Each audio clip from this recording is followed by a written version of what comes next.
Coming out of Proverbs 23. When thou sittest to eat with a ruler, consider diligently what is before thee, and put a knife to thy throat, if thou be a man given to appetite. Be not desirous of his dainties, for they are deceitful meat. Labor not to be rich. Cease from thine own wisdom. Wilt thou sit thine eyes upon that which is not? For riches certainly make themselves wings. They fly away as an eagle towards heaven. Eat thou not the bread of him that hath an evil eye, neither desire thou his dainty meat. For as he thinketh in his heart, so is he. Eat and drink, saith he to thee, but his heart is not with thee. The morsel which thou hast eaten shalt thou vomit up, and lose thy sweet words. Speak not in the ears of a fool, for he will despise the wisdom of thy words. Remove not the old landmark, and enter not into the fields of the fatherless. For their Redeemer is mighty. He shall plead their cause with thee. Apply thine heart unto instruction, and thine ears to the words of knowledge. Withhold not correction from the child, for if thou beatest him with the rod, he shall not die. Thou shalt beat him with the rod, and shalt deliver his soul from hell. My son, if thine heart be wise, my heart shall rejoice, even mine. Ye, my reins, shall rejoice, when thy lips speak right things. Let not thine heart envy sinners, but be thou in the fear of the Lord all the day long. For surely there is an end, and thy expectation shall not be cut off. Hear thou, my son, and be wise, and guide thine heart in the way. Be not among winebibbers, among riotous eaters of flesh. For the drunkard and the glutton shall come to poverty, and drowsiness shall clothe a man with rags.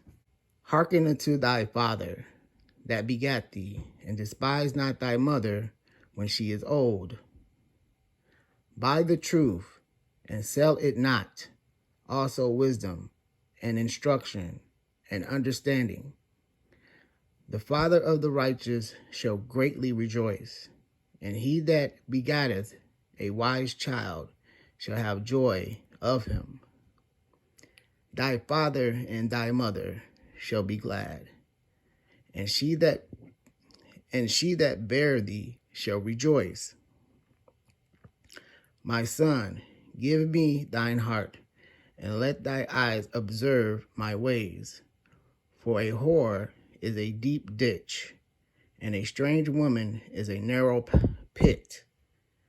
She also lieth in wait as for a prey, and increaseth the transgressors among men. Who hath woe? Who hath sorrow? Who hath contentions? Who hath babbling?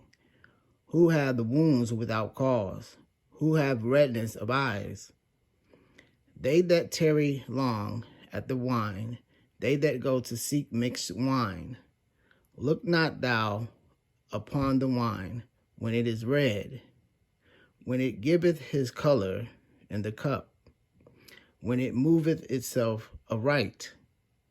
At the last it biteth like a serpent, and stingeth like an adder. Thy eyes shall behold strange women, and thine heart shall utter perverse things.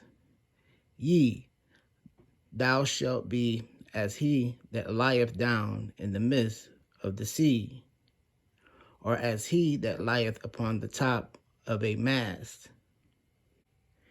They have stricken me, shalt thou say, and I was not sick. They have beaten me, and I felt it not. When shall I awake? I will seek it again. The sin we are here warned against is luxury and the indulgence of the appetite in eating and drinking, a sin that most easily besets us.